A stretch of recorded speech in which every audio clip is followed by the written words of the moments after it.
like it. You want a podcast like it? Podcast like it's 1999. Podcast like it. Just podcast like it. Podcast like it's 1999. Podcast like it. You want a podcast like it's 1999. Hello and welcome to Podcast Like It's 1999, the podcast where we talk about the films of 1999 from a burning houseboat here in 2021. I'm one of your hosts, Kenny Neibart. And I'm Phyllis Gove.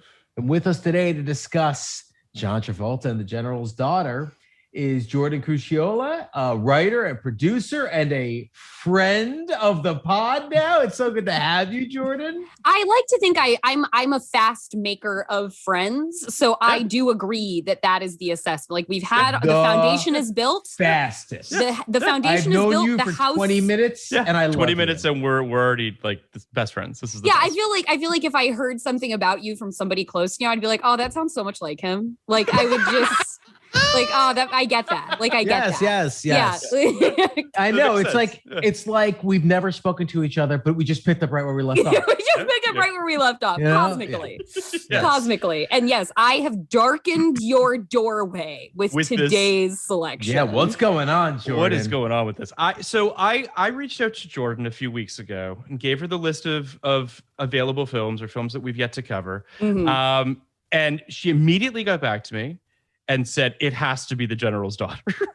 And I'll just say this. My history with The General's Daughter is essentially that I kind of forgot this film existed. I never saw it in 99. Mm-hmm. It was in this period, and we'll talk about Travolta's career, because it's in the bulletproof period of John Travolta's career where like he's just hot. He can basically do no wrong. I think at this point in his career, This was the beginning of the body armor is starting to thin. Sure.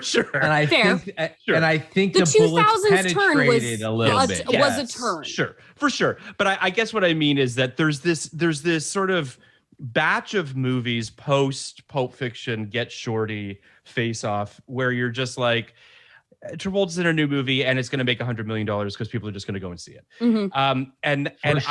I had no interest in this film when it came out. I was like, oh, a military drama with John Travolta? I'm good. Like I just I didn't need it in my life. And I thought I knew what this movie was. I did not know what this movie was. This movie is fucked up. Like, this movie is like, and I can't decide, because Kenny and I texted a little bit about this. Mm-hmm. Like, we were really upset by this movie. Like, this movie genuinely upset us on many levels. Yeah. So we look forward to diving and unpacking all of those with you. But before we do that, let's rewind to where Jordan was in 1999. Mm-hmm. Where were you in 99? Did you see this film in 99 or around 99? It definitely had to, if not in 99, around 99. I was born in 85, so I was 14 at the time. Mm-hmm. And I could watch, I was allowed to watch pretty much anything. So there wouldn't have been anything stopping me. I said this before, like my first movie memory, not like horror movie memory, like one of my very first memories of life was I watched Hellraiser when I was like between 3 and 5. Wow. And it's that scene of like my first memory of like cinema is like Frank crawling out of like the viscera and the gore in the attic of that house, and like Pinhead. And he's nodding in acknowledgement. I when I was about 8 years old, I went to a costume shop to get a Halloween costume, and I hadn't seen Hellraiser, but I saw the Pinhead mask, and I couldn't believe how fucking cool this mask. It's fucking cool. It's the coolest. So I begged my mom to get it for me. She said, I can have it if I wear it for 3 consecutive Halloweens, which I did. I mean, good thing he's a legend. And I never stopped. I had that Pinhead mask till I left. But yes, it is like, Pinhead is very, very close to my heart. I have a question. First and foremost, it should be said, I am not a horror person, Jordan. Okay. I'm a big scaredy cat. So totally. Generally speaking, don't really watch many horror films. Have not seen Hellraiser. So my question to both of you is, how did Pinhead become Pinhead? Like, how does someone have a bunch of pins coming out of their, what makes that happen? It's not so much that he became Pinhead. Well, I'm pretty sure the impetus of him, I'm pretty sure was you find that out, I think, in the second movie. Okay. Which I think is arguably a better movie than the first one. Interesting. Because just the villainess in that is absolutely fucking unbelievable. She's in the first, but she really gets to shine in the second. And you go to hell. You go to hell. Oh, that's cool. And you see it realized in the second one. Oh my but I'm God. pretty sure it's this guy was once tempted, I think, by the lament configuration, the puzzle box. Oh, and he opened it and it pulled him into hell, and he became sort of like chief sadomasochistic ambassador of hell, and like the leader. As one does. Yeah, but he became like the lead Cenobite. Like the Cenobites and the Xenomorphs stand as like two of the greatest horror creations of all time. Like perfect upon creation, don't need to be changed. I'm looking up Xenobite because I have no idea. He's like the devil's right hand man. He's like the devil's dom. Like he's like the devil's like he's whipping Satan in hell, like for sure. I'm looking at a Cenobite right now. I'm understanding. He's a little like Clarence Williams III in this movie. James Cromwell. Interesting. Yeah. That's a very similar relationship. I think. Similar relationship. Okay, so you saw this film when you were probably around 14 years old. And it was definitely like an HBO situation. It was right. This is my attachment to The General's Daughter is those movies that you like always watch when they're on cable. Oh my. That's this movie for me. Like if I would be like checking through the menu and if The General's Daughter was on TBS, I was watching The General's Daughter. If it was on HBO, no matter what point in the movie it was in, it was like, oh, of course I'm gotta watch The General's Daughter is far more upsetting than any Hellraiser. I think that's fair. I think that's fair. Can I just say that when Jordan said, if this is on, I'll probably check it out, Kenny's eyes just widened slightly.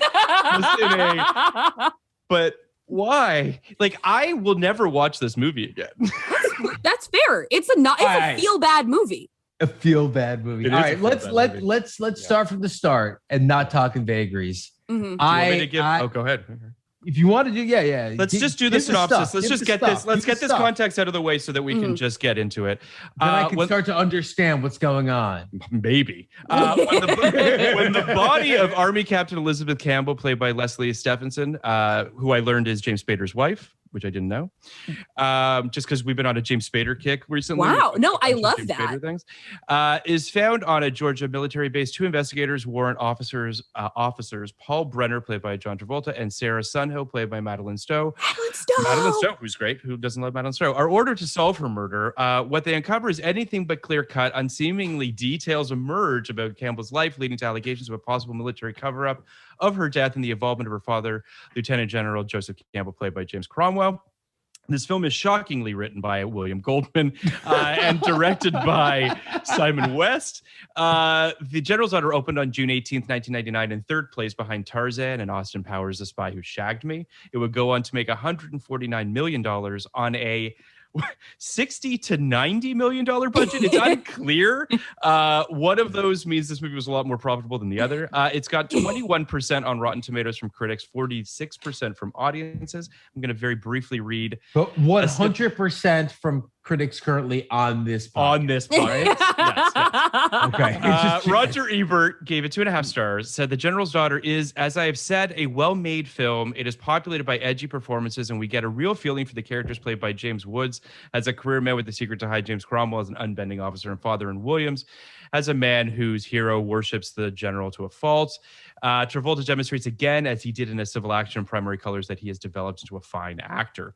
I also admired the darkly atmospheric look of the film and the way it sustains its creepy mood, but I cringed when the death of the General's Daughter was played out. Did the details have to be so graphic? Did we need to linger on the sight of a terrified woman? Did the filmmakers hesitate before supplying actual shots of her being strangled?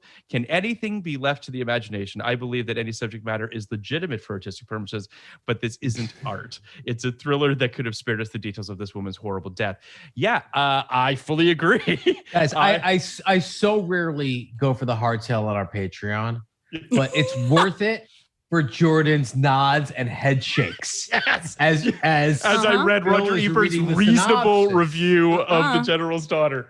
All right, I feel like we have some more housekeeping to do. Please. before the main event, which is I want to talk a little bit about Travolta. Yes. And John Where we Travolta are in in his general. career? So Yeah, because sure. he's our guy. Yeah. And I will say, happy birthday to me. This movie did come out the day before my birthday in 1990. Oh wow, well that's Oh. nice. So All what a stars aligning. What a beautiful thing. Yeah. That's right. Should I just give a little bit of context as to where we are in his career, just so that people, in terms of like where we, or no? Yes. Do you know? Yes. Okay. Do it. Okay, so obviously, John Travolta kind of enters the scene. Boy in the Plastic Bubble, Carrie. Those aren't really Travolta films. Saturday Night Fever is when he really enters the fray. We get Grease, Urban Cowboy, Blowout. Then things start to get a little bit dicey for him. He does Staying Alive, Two of a Kind, Perfect. These movies don't do very well. Look Who's Talking. We did a Patreon on it. We're big fans of Look Who's Talking. I like all of them. I like all of them. Oh wow. I've not seen Look Who's Talking 2 or now, so I can't speak. I mean, that's the thing. Is like you ride with your character. The Look Who's Talking is good because of Kirstie Alley and John Travolta. Correct. So if you're riding it out with Kirstie Alley and John Travolta, then great. Like, oh yeah, like a hotbed of Xenu activity for sure. Xenu activity going on. The Thetans were active all over that trilogy. Sets. Yeah. But the thing is, you watch that movie and you do consider Scientology. Because backdoor propaganda. It's the weirdest the weirdest thing about Scientology and these particular Scientologists is these are my favorite people. Like these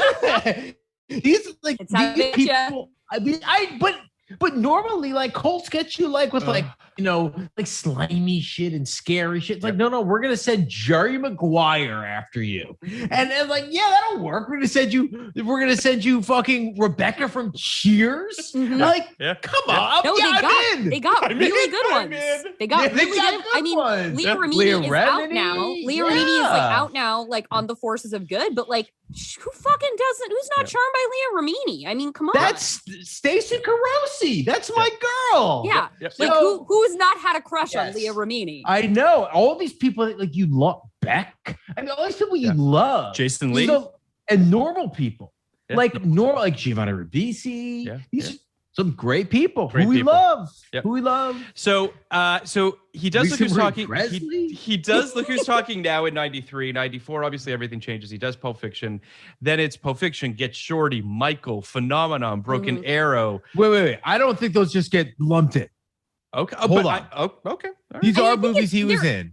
These are movies he was in that run. Like those are like if you were like watching movies at that time, like you knew those movies. Those were like. But I also just wanted to say one thing very quickly, which comes back to what we were just saying, because in 96 he has Michael, Phenomenon, Broken Arrow, and then Orientation, a Scientology information film where he plays himself. It's a short film and it's on his filmography. So all right. Okay. So it sounds like a Scientology orientation film. Sounds like Welcome to Scientology. So this, I do want to make this point about Travolta.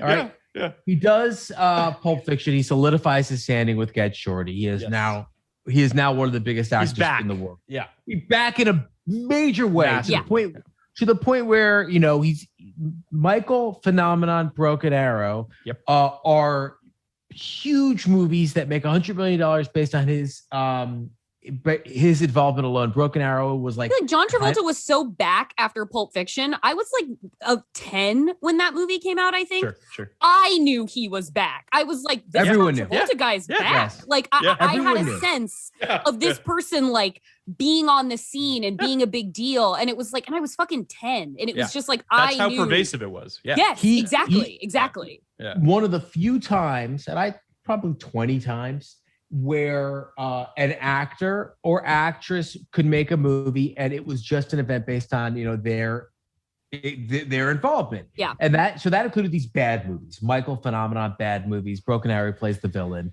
Face Off, an amazing movie. Mad City, a terrible movie. But She's So Lovely I actually don't hate, but it's not a great movie. But She's So Lovely was not really one of these movies. She's So Lovely was more of an Oscar play, to be honest. Yep. But and Broken Arrow was a fucking thrill. Okay, like Broken Arrow's great. Christian Slater and and he was bad. And he God, he was good at it that. That was a savvy pick. That, Broken Arrow. That grin. And That but it gives you Face Off, right? Like if you don't get Face Off without Face Broken Off Arrow, is brilliant. That Face Off is absolutely as good as movies get. Two actors top of their game. Play just beyond belief the work they do in that film. But then he does. So I just want to point this out. A Civil Action, I think, is where he started to miss the mark. A Civil Action is a movie that no one wants to see. Sometimes you have to see it, but it feels like homework, like eating your fucking peas. So that stinks. I think The General's Daughter also seems to fall into that category too. Having seen it now, it does not. It is in another category altogether. And then a year later, he does Battlefield Earth, and it's over. It's over. I think Battlefield Earth was really later. That's where the fridge gets nuked. Yeah. Well, that's where that's where the fridge gets nuked. That's right. But A Civil Action and Primary Colors in '98 are both Oscar plays. Okay, those are both like Oscar baity movies where he's like, I want to win my Oscar. I want to be Tom Hanks. Yeah, like that's sort of his thing. And then General's Daughter, as we said, an outlier in a myriad of ways, which we'll get into. And then he puts all his chips on Battlefield Earth. Like it really is the blank check moment for him, where he's like, everything, and no one wants everything. I believe. Yeah, it is pushing it in. Yeah, it is fucking Cecil B. DeMille doing the Ten Commandments. Like it's like for him. Yes. About Xenu. About Xenu. But it's so funny. Everyone was so mad about it in 2000, but like looking back, it's really kind of quaint. Well, it also like he's leaving it all on the field. Like the performances in that movie are quite amazing considering all of the trappings around them. And I still one of my favorite things John Travolta has ever done is like that. I just remember so well from that. He's like mocking, I think, Forrest Whitaker's character at some point, and you just hear that very John Travolta like, ha, ha, ha. Like that madman laugh from him in that whole regalia. I'm like, that's a highlight reel for me. I gotta say, I'm looking at this at the Wikipedia page for Battlefield. Unfucking believable thing. It's unbelievable that this movie was made, and it's crazy. I'll also just say, it only had a budget of $44 million. Like when everything is said and done, that's not that much money. Now, admittedly, it only made 29. So like it was obviously a disaster in a bunch of ways. And I think also people just really, maybe more than anything, soured on how transparently Scientological it was. Like for him to just be basically trying to make a movie to be like, isn't Scientology cool? Yeah. Everyone was just like, fuck off. If this wasn't his like sneaky propaganda movie, this movie is built for already having started its Twitter reclamation. Like this would be having midnight screenings. If not for that, like this is built for people who love genre and people who love staking their personality on liking an entire movie, just like I do with Jennifer's Body. This is built for people to do exactly that. But because of the icky Scientology thing, it's just not going to happen. That's the thing. And it was just so overt, and everyone knew it, and it just anyway. So and then, but he actually got Warner Brothers to sign on to this. Yes. I mean, he was a top of the marquee star. He was at that time he was tantamount with the way Tom Cruise can get a movie made, with the way Will Smith can get a movie made. That was John Travolta then. Yeah. And like that was all the chips. Yes. I think also, so Blank Check recently did a Nora Ephron series, and they talked about Lucky Numbers, which is the other film that comes out for him in 2000. Lucky Numbers, which I watched for the first time in order to keep up with Blank Check, is a full-on bizarre movie. Like that movie is so strange, but not necessarily strange in a bad way. Yeah. Like, just like odd and misguided and just like mean spirit. Like it's just a very weird film. There was no room for a movie like Lucky Numbers in the monoculture. But had Battlefield Earth not come out, I think Lucky Numbers coming out in 2000 might have been a hit. It's just like you can't follow up Battlefield Earth. It might have been a hit, but it might not. My argument is like he was already on the way down at this point. Yes, for sure. My argument is, Primary Colors didn't do what people thought it was going to do. Even though some people look back at it now and say it's a great film. Yeah, I do think people look back and say it's a great film. Yeah. And it's an unusual Travolta film because from Pulp Fiction on, so not Pulp Fiction, but Get Shorty on, every movie he was in was essentially John Travolta is doing this, John Travolta is doing that. And this is the only one in that run where it was really like John Travolta's going to play a character who in no way is based on the John Travolta persona. There will be no dancing. There will be no laughing. And who's like mostly Bill Clinton. Like, yes. Bill Clinton. Yes. Yeah, it's like, oh, that's John Travolta is Bill Clinton. Yes. And he's affecting the accent and he's rocking gray hair. And it's like, it's a different thing for Travolta. And I think he does a great job because I think he's a very good actor. I do too. But that was a different kind of play. So I think that didn't do what they thought it was going to do or hoped it was going to do. I think a civil action is one of those things where like now John Travolta's in movies for grownups and Mad City, by the way, also is that. Mad City was lame. Yep.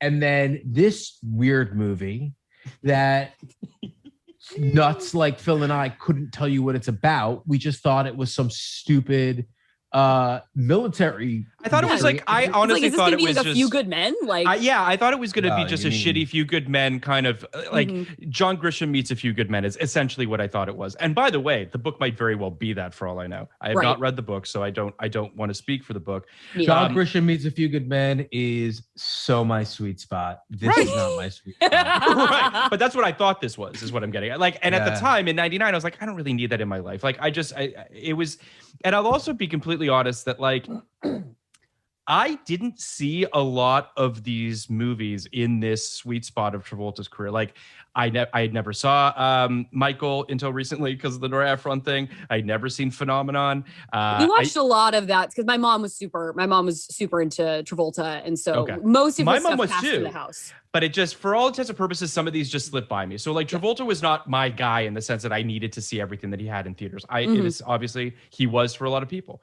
And then it's it's diminishing returns basically for the rest of his career. He's had 20 insane years since then. 20 absurd, crazy years. Correct. Where he played Edna Turnblad, where he played the voice of Bolt. Where like Edna Turnblad is probably the highlight of that. Like, I think to me, it's the objective highlight of. I'm looking at this here and I'm trying to see like what it is. It was a great coup for him. Yeah, it was a great coup to get that role because it's going to fall it's going to fall to something as weird as a formerly John Waters property, as a John Waters extension off John Waters property. I think because like it's going to take somebody for Travolta to have that next to Edna Turnblad, like nobody saw that coming, but it was so charming kind of thing. It's going to take somebody who's kind of like left of center being like, you know what? Call Travolta. It's gonna take a Softy Brothers kind of thing. Yeah, I mean that's that. By the way, that's not that. I don't disagree with that. I actually think that the movie that I thought was going to do that was Savages, the Oliver Stone movie, which is everybody right. Like Savages felt like the movie that was going to save a bunch of careers. Yeah. Because there were a bunch of people in the mix there that were like, oh, Oliver Stone's going to make these people cool again. Unfortunately, Oliver Stone wasn't cool anymore. No, and like hadn't been for a minute. So like the faith in the continuing faith in his output, not that we're talking about him, he's not like a Ridley Scott even where you kind of trust that still a little bit but Oliver Stone has just spent all the capital for me. Like Oliver's and his weird fucking, what is he doing with geopolitics? Yeah, don't give me. Yeah, screw you, guy. Like screw you, guy. He's off the reservation. Yes, that's all true. The one I do want to highlight from the last 20 years, aside from OJ, which he was amazing in. He was right. Fair. Taking of the Pelham 1, 2, 3. Yeah.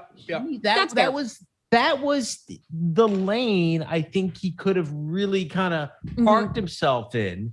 But they don't really make movies like that. Like it's weird that he never really got his big Marvel villain play. Like he could have just chewed up one of those films. An interesting thing to me is that I feel like there's still sort of Volta stunts to be had, but not even necessarily at a Marvel level. DTV is not a dirty word. Look at Scott Adkins, the incredible action phenomenon. He churns out stuff on DTV for that level of film. Excellent action movies that are extremely entertaining, that are objectively well done for their craft. He doesn't have to be making bad lower tier movies. Like that's actually not the only option anymore. It's not like, oh, well, you go to theaters or you make shitty stuff that ends up on online. Like there is a way to have this. Even I think Nick Cage is kind of the master of this. Like he's in the volume business. He makes a lot of wild expendable shit, but you can still rely on him to make A Color Out of Space.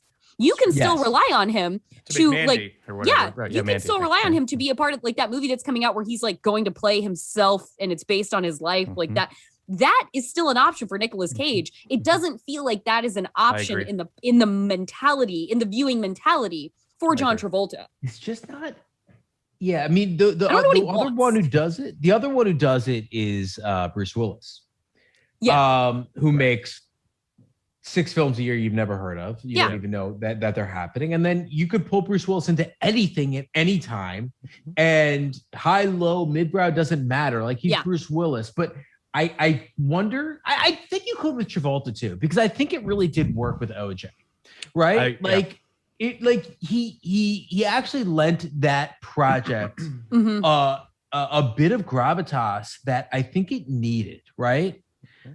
Him and to a lesser extent Cuba Gooding Jr. I think kind of brought a feature sheen to that project that otherwise you're pretty much playing with the Ryan Murphy players, which are amazing. Like some of them, like Sarah Paulson, Sterling K. Brown, obviously. But I think that was what that project kind of needed for some people to take it seriously. I'm surprised actually that it didn't create a new lane for Travolta. Like I'm surprised that he didn't, or that his reps didn't, that someone didn't see there is an opportunity here. Like you could do another Ryan Murphy show, or you could do another TV limited. Would have been a really smart avenue for it, where it was because it's when he comes up and there are those surprising Travolta moments, you remember you're like, oh God, this guy's a really good actor. Yeah. And that's always that comes after the Travolta of it all, because we've been with him so long and he's been been so many spectacle things that have been good spectacle things, but he's a really good actor. And the idea of getting to live with him over the course of a long character feels like that's a really good thing for him to offer to us, to present to us. In 90 minutes with him in shitty movies where they don't have to be shitty, but they I don't know if it's his choices or what he gets offered, but man, get yourself a good character. There's so much TV. There's gotta be somewhere for you to go. Definitely. I agree. I think what's so interesting about the OJ show, which is the best thing that we've done in the last 20 years, more or less.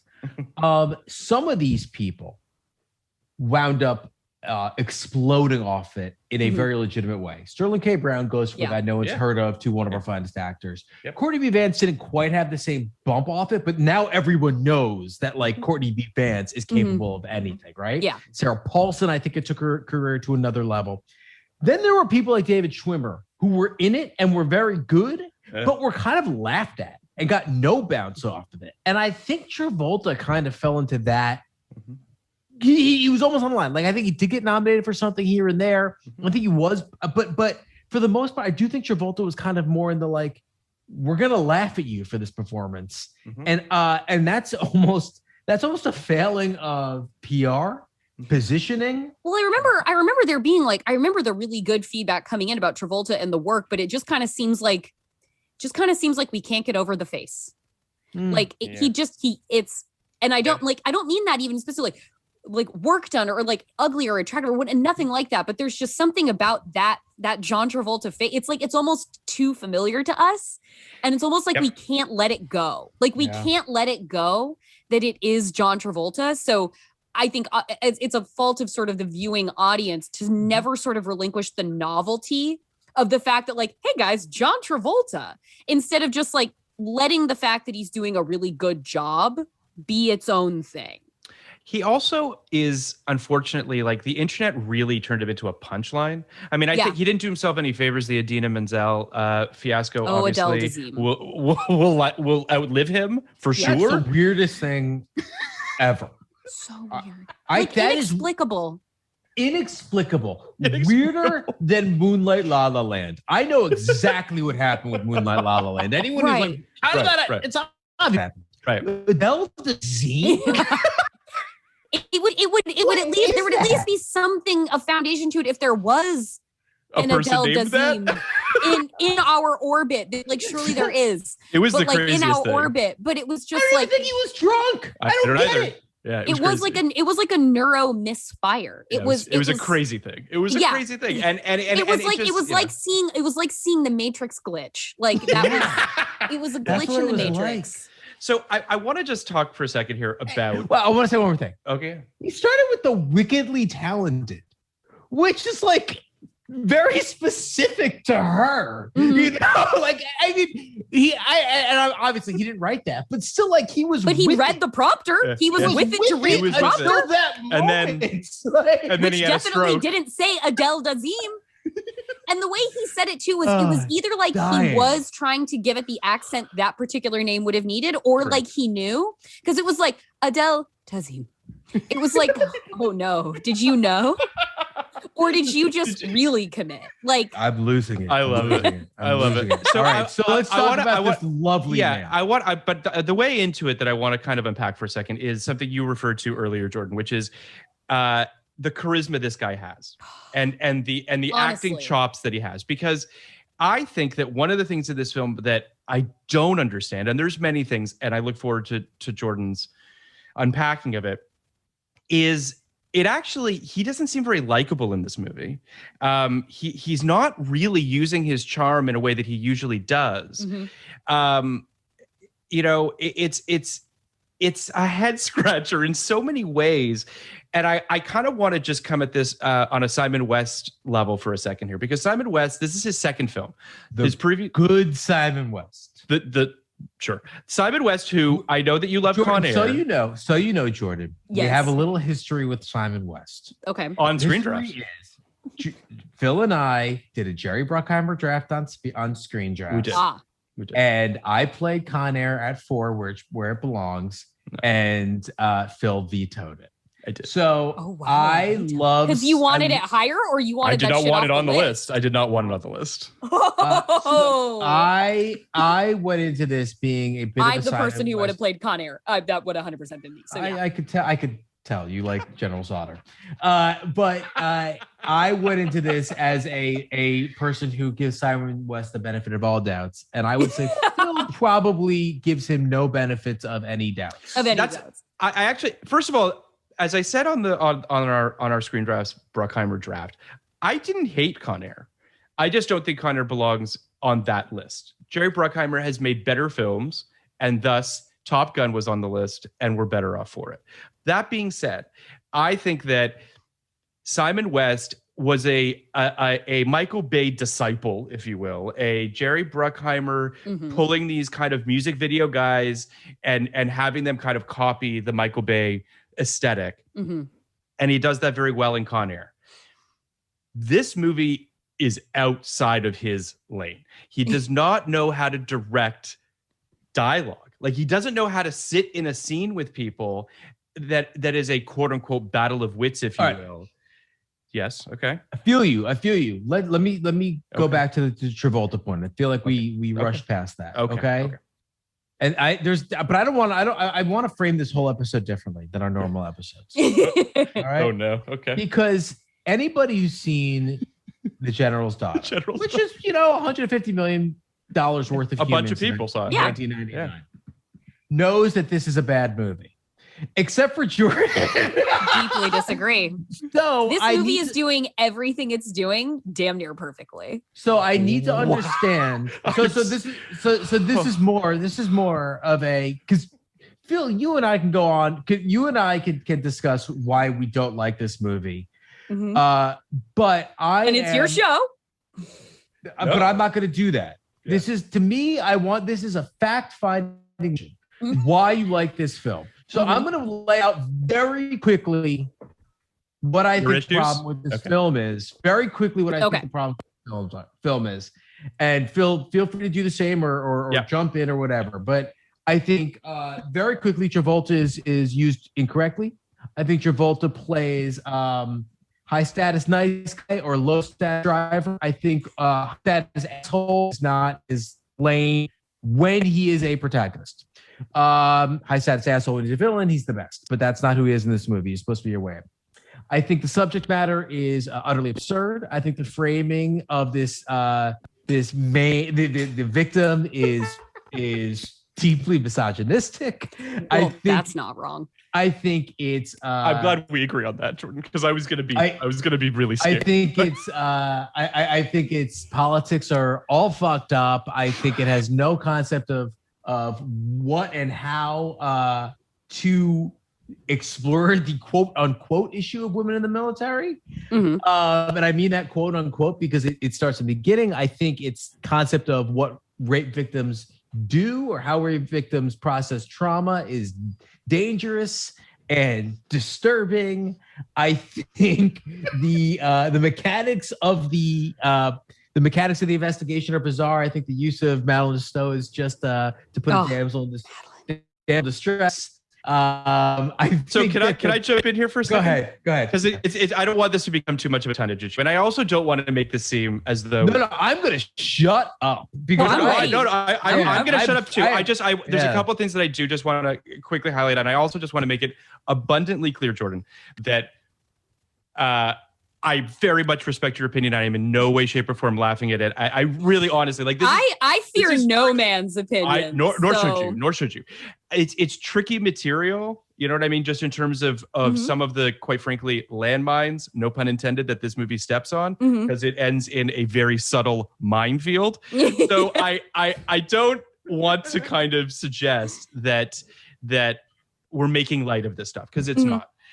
It is tricky material. I think that, and Kenny kind of highlighted a couple of these things. I think this movie, I was surprised by how nasty this movie was. Like, it's a nasty movie. And that nastiness made it so that I kind of got lost in ultimately what it was trying to say and what it was doing. I think that Simon West is adroit at certain things. And there's times when this film did lock into place for me. And I was like, oh, this movie's being like downright silly. And then there's other times where it's like, whoa, what's happening here? How am I supposed to process this trauma, quite frankly, that this character went through? I don't love. Let's shut up. Well, hold on. I want to just say one last very quick thing, because it made me think about.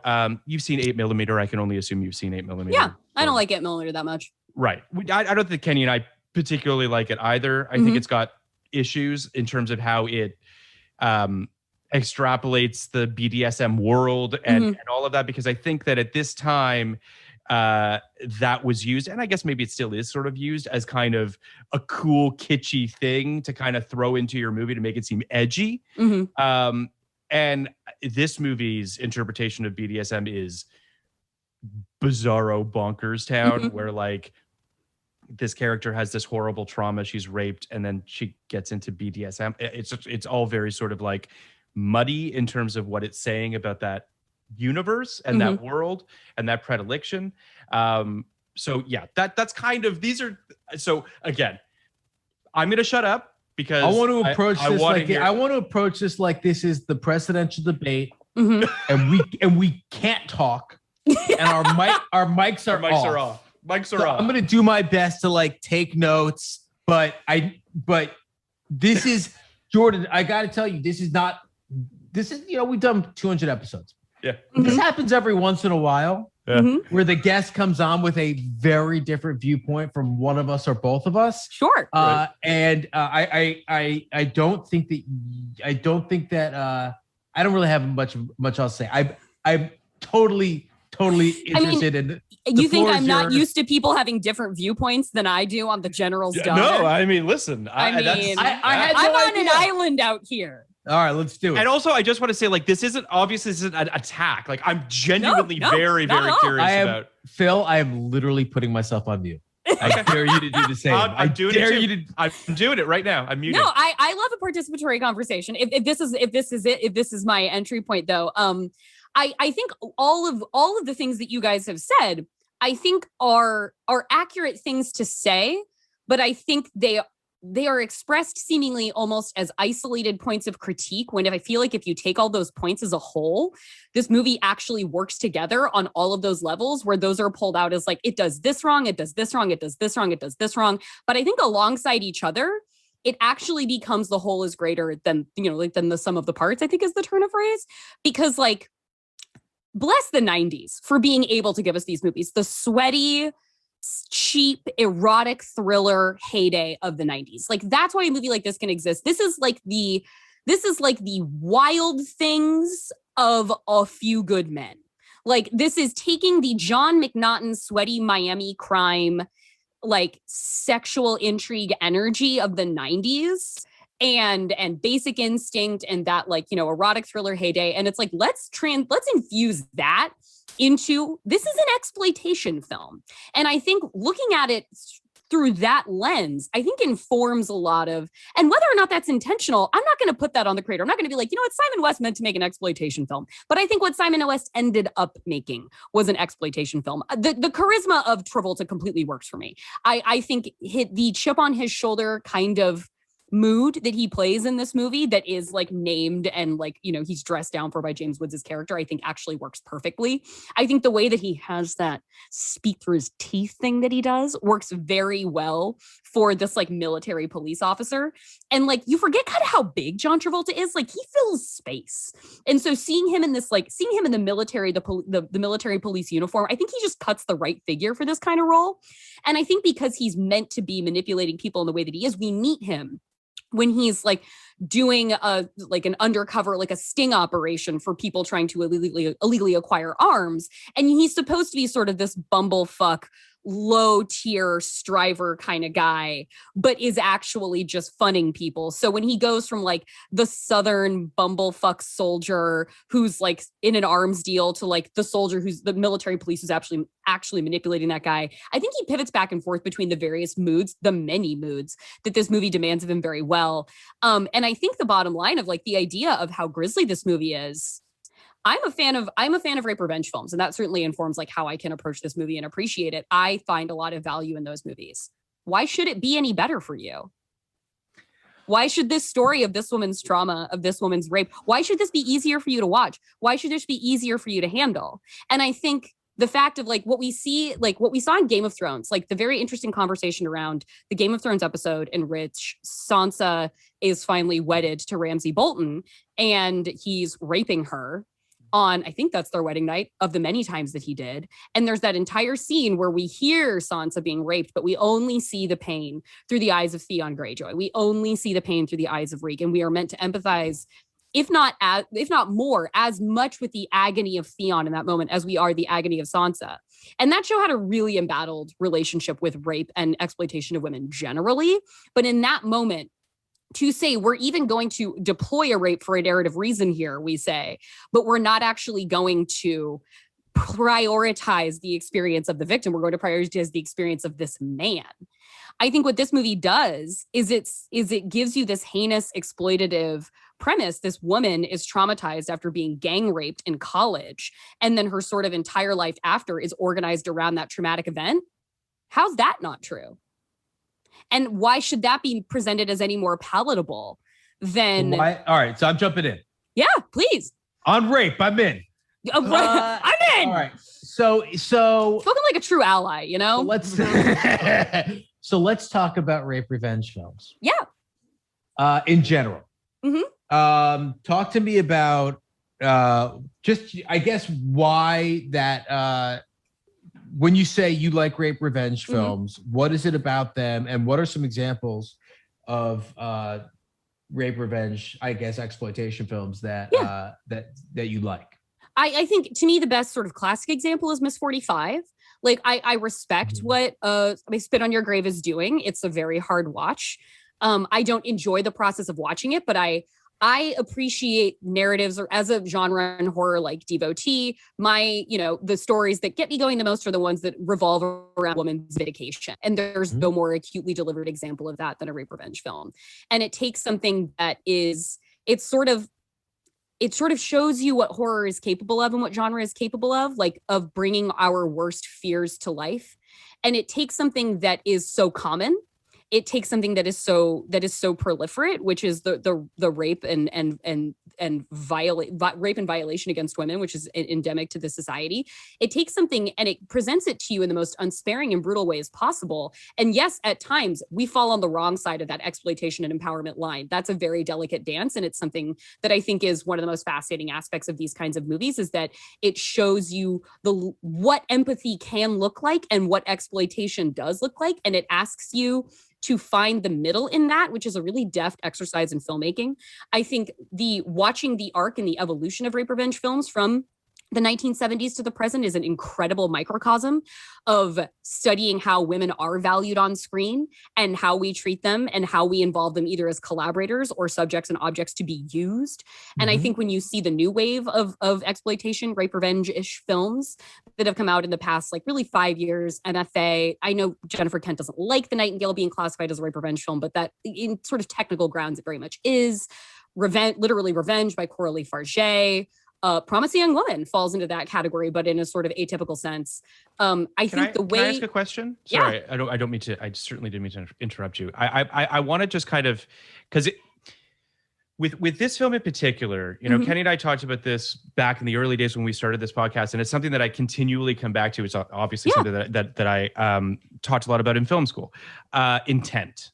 And whether or not you intend to do something and whether or not you fall into something. And whether or not a film is stronger or weaker for being on either side of that line. Yeah. And you mentioned it earlier with Simon West in this film in terms of what he intended to make and what he perhaps accidentally made. And I guess that's one of sort of the things that bumped me a little bit on the film is just not necessarily feeling that intent and not really understanding necessarily what the filmmaker was trying to do and what he kind of fell into. I feel like the way the reason, like, even watching this, I like this movie even more now than I did when I was watching it constantly on TBO and TBS and HBO ages ago, and sort of steadily throughout my life.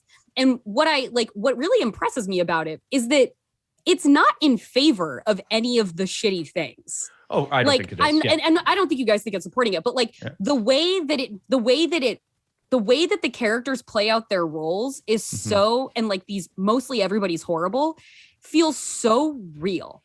Like when we meet, even when John Travolta meets Elizabeth, like she helps him change the tire and he immediately starts like putting on the charm and he shows up in her office and he takes that seat in her office and he presumes and he sits down. That's exactly what happens. Men showing up entitled to your time. That's exactly what happens when like she starts changing the tire and she's just on the ground trying to do her job and he's just staring straight at her while she's like trying to help and do her work. I was like, yes, that is a very real kind of everyday occurrence and invasion in women's spaces that is incredibly genuine. When we meet the soldier, the friend of Elizabeth's from West Point, who stood by and did quote unquote everything he could to stop a half a dozen men from gang raping her over the course of a night, spreading her, as they say, tent staked out, spread eagle on the ground. I did everything I could. Elizabeth was my friend. That is what men do. Men protect men. Like, that is a completely resonant depiction of what happens when you see these instances of men being suddenly they're put on trial for something that they've done in the rare sense that they're ever brought close to justice. And you realize how along the way, how many people it took to protect them for them to not be there sooner. It is entire organizations, systems, social groups, norms that allow men to get away from being prosecuted for violating, for abusing, for murdering women. And yet still, and this movie does, again, whether intentionally or not, it does a great job of framing how no matter what would have happened, it would have been Elizabeth's fault. And at every turn, it reinforces. There's an incredible, there's that moment where James Cromwell and John Travolta, and I love James Cromwell as a bad guy. Oh my God. And this is the worst possible bad guy that you could be. A father abandoning his daughter after she's heinously raped, and he plays it with all 7 feet of his menacing terror and just like dry procedural, be a good soldier by the bookness. And there's he's in this confrontation with John Travolta, and he says it would have permanently damaged women in the military. It would have damaged West Point.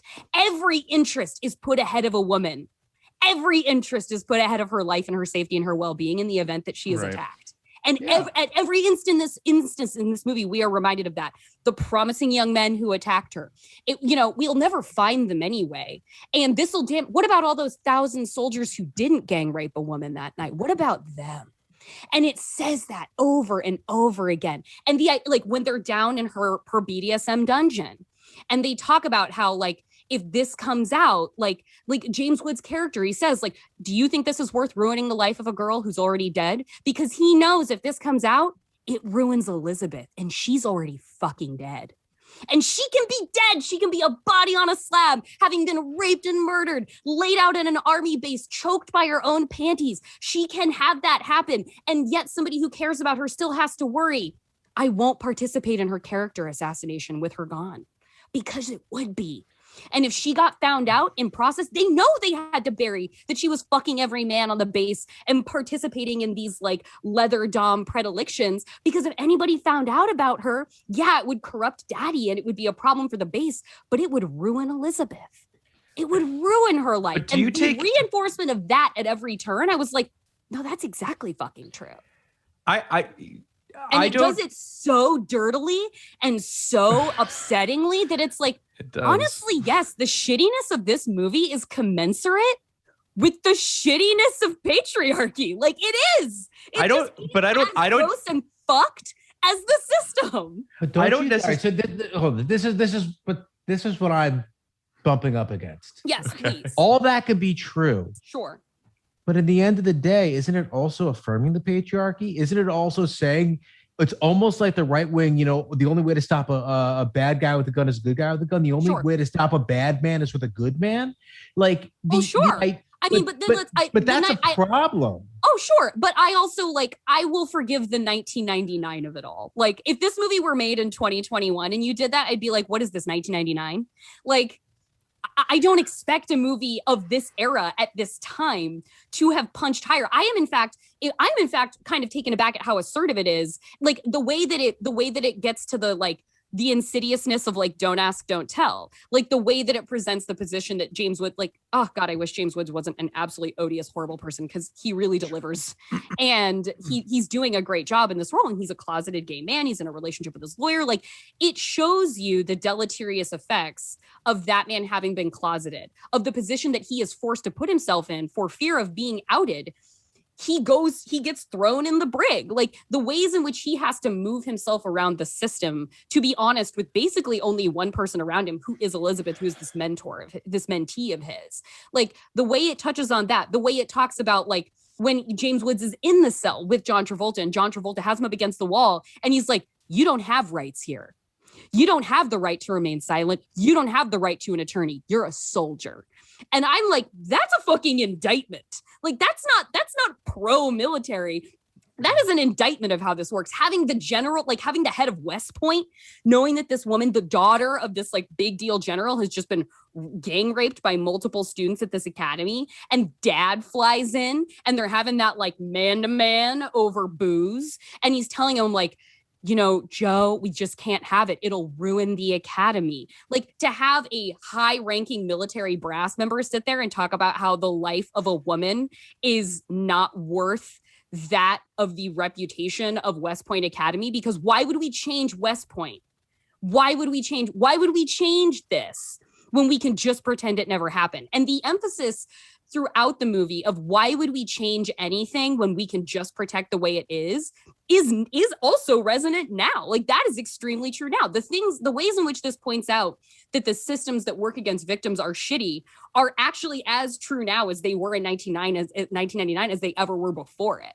So I think the ways in which this movie condemns its bad guys, and its bad guys become representatives of individual arms of a system that exploits and represses women and the marginalized and queer folks. Shit. I think those things are actually entirely true. And I think the shittiness and the sweatiness and the sort of crudeness with which it addresses those things, I think is actually commensurate with how bad and sick and gross those things are. I don't know why this movie should have a gentler hand. I don't know why this movie should put a glove on. Like, I think this movie is exactly as fucked up and corrupt and makes you feel gross as it should, considering how bad it is in the subject matter that it's talking about. And the notion of like how victims respond to rape. I know multiple people who, like, many people are not involved at all in like leather and domination and like Folsom Street Fair stuff because something bad happened. And that is not a one-to-one, it's not a commensurate thing. Correct. When he says like the way she died appears to be connected to the way she lived is one of the worst moments of this entire movie, but it's regressive at an older time and absolutely representative of something that a man watching that tape would do, particularly at that time, being like, oh, well, she was asking for it. Like, saying that is in no way detached from the spirit of, well, what was she wearing? Well, was she drunk? Those are absolutely the kind of character assassinating questions that would come up if something like that happened to a woman. I don't disagree with what you're saying, but I guess I'm less impressed by it than you are. Because I'm not necessarily impressed by it. I don't think it was like some feat of engineering. I think you can do certain things, like the way I feel about the movie Neon Demon. I think the movie Neon Demon is so effectively misogynist that the snake starts to eat its tail and it becomes feminist. And I'm not saying that this movie is feminist, but I am saying that I think if you can present such a clear-eyed and disgusting picture of something that is bad in like an unsparing way, it actually becomes a more effective critique than maybe you even intended to make, because it approaches the material with enough like harsh light of day on it that it becomes you are able to scrutinize it for as bad as it is, as opposed to it being framed as something more palatable. I want to be clear on one thing, or more narratively, like, I don't know, cogent. Yeah, I want to be clear on one thing. It's not the I when I was listing off my list of grievances. Sure, I didn't include the brutality and the graphic nature of the rape. I just know that was a critical aspect. But that's of, like, not my issue with it. Oh no. Yeah. So that's not where I come down. Like, there's a time and a place for anything in film. Things that happen in real life, or things that even don't happen in real life, are acceptable in art. So that's not, in and of itself, that's not my issue. And that's not even really my issue within the context of the film. That's just not something that enters my mind. Totally fair. It's more of the idea that this movie's politics, when they hit the mark, are good, and when they don't hit the mark are regressive in 1999, and we can ignore that I'm less impressed by, because the things that you're talking about are things that have been part of mainstream movies forever, right? Yeah. At least in the 70s. But really, if you look back, like even back to Hays Code stuff, but just in more, kind of subtle ways for obvious reasons. But I think about a movie like, The Accused, for instance, which is explicitly about what you're talking about, which is explicitly about the ways in which the tentacles of this machine work in all different ways. So that, to me, the idea that like James Cromwell is the ultimate big bad, and the idea that he was ultimately protecting the military or the army over his daughter, that was telegraphed from the moment I walked into this film. Oh, sure. To me, that's a problem. And I don't care. It's not even. If I have fun getting there, then like, okay. But that's my point. It's not that I have a problem. Which is why I've never been a critic and never will be. No, it's not. My problem isn't that it was telegraphed in terms of I didn't like the big reveal. Yeah. It's that my expectation, having been weaned on years and years and decades of movies, totally, is that the system is corrupt, that the system is going to do the wrong thing in the end of the day. The system's going to protect the system and going to seek out the self-interest of the man with the most power, even over their family members, which I've seen over and over and over again. So because I think that's basically the baseline expectation for a film like this, I then have problems with everything else, all the other decisions that they made. Sure. Particularly, I have a hard time. I will say, if you're holding up The Accused as like a better example of this, if you remember how The Accused ends, it ends with a man speaking up in the nick of time to get Jody the case. 17 years earlier. So right, but if you want to talk about something coming down to it, I get it. It takes a good man to stop something, like in the wake of a bad man. The movie does the same but thing. I'm not arguing for the accused. I'm arguing that I think the accused is 85 or 86.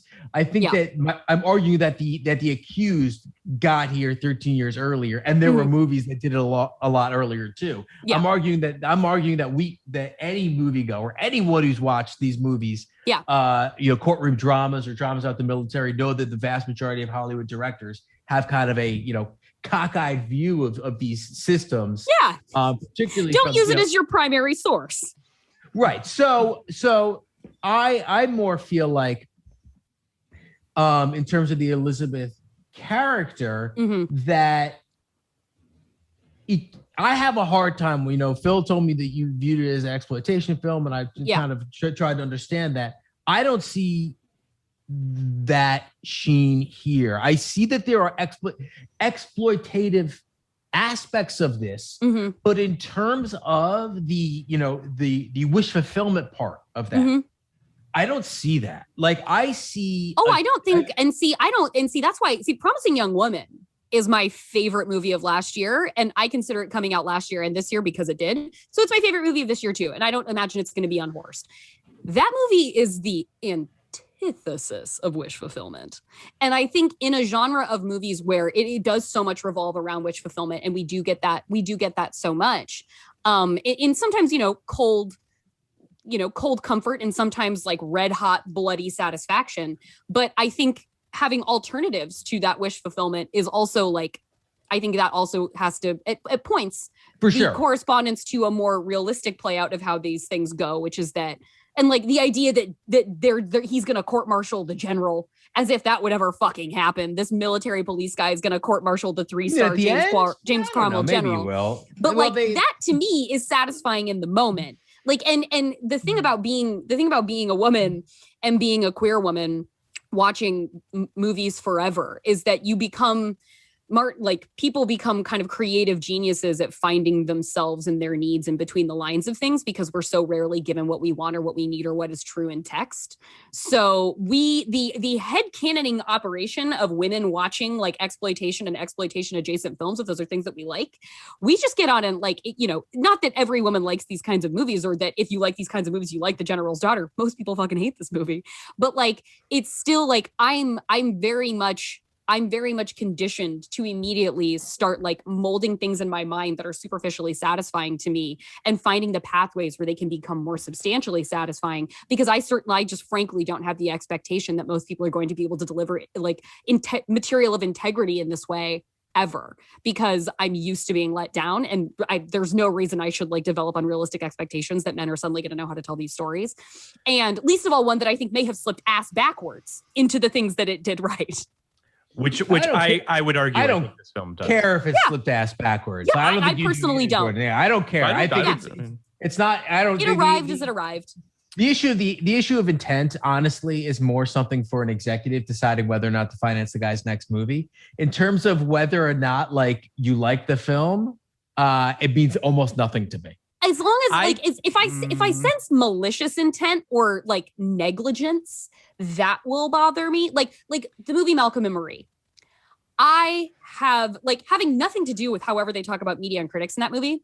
That movie made me extremely uncomfortable because I felt like the intention of that movie was to give you this relationship drama where these two people gave as good as they got, when what it actually is a movie about an extremely abusive relationship where an older man is keeping a younger woman emotionally hostage after he brought her out of a difficult time in her life and continues reinforcing to her that she's only around because he helped her. And then he breaks her down throughout the course of the movie and then tells her, but no one will ever love you like I do. And it is such an apparent abusive archetype of a relationship. And I really don't think the intent of the filmmaker was there. And as such, I think that movie actually is really irresponsible, because I think the intent was look at these two fiery people go at it, when the end result was, look at this abusive relationship where you're going to be watching the entire time thinking, Marie, run. Marie, get out. Marie, don't come back. Marie, you are in danger. Marie, this only gets worse for you. So that to me, that negligence of what I saw was negligence of intent. That bothers me. And it didn't descend to that level for me, at least in how I received this movie. But I hear what you're saying. I do just want to say, I understand the thought of this film is working for me for this reason. And even if they meant to do this, it's working. And I understand that art is fluid and that it should be interpreted the way that it should be interpreted. At the same time, I think that if a film is completely ineffective at, and this is not about the general order, I'm speaking in general about just film. Sure. If a film is ineffective at achieving its goal, in any way, shape, or form, that film is a failure in one way or another. Yes. Now, I understand that you might still enjoy that failure. Well, how do you know what the goal is? If Schindler's List, makes you laugh from credits to credits, there's something broken perhaps in the viewer and also in the way that film has been made. Yeah, I hear you. So that's not an example that's real world. So like, well, you understand my point, which is that if you make a comedy and it makes someone cry, or if you make a drama and it makes somebody laugh, you have been ineffectual in your goal. You've elicited a response, so that's something. But in those extreme examples, I agree with you. But those are extreme examples. In the case of a film like Malcolm and Marie, I do think. I mean, I'm going to say this very delicately. We know enough about Sam Levinson to go into those movies, to go into his stuff. Yeah. With our, you take inferences in. Your eyes are open. Bit, yeah. Right? Yeah. Our antennas up a little bit. We know what this guy's done before. We know what he's doing now. We know where he comes from. And if something strikes you differently from the rest of his work, it is certainly reasonable to ask yourself, do I trust this guy? Do I trust this guy's ability to tell the story? Because the story you were telling, Jordan,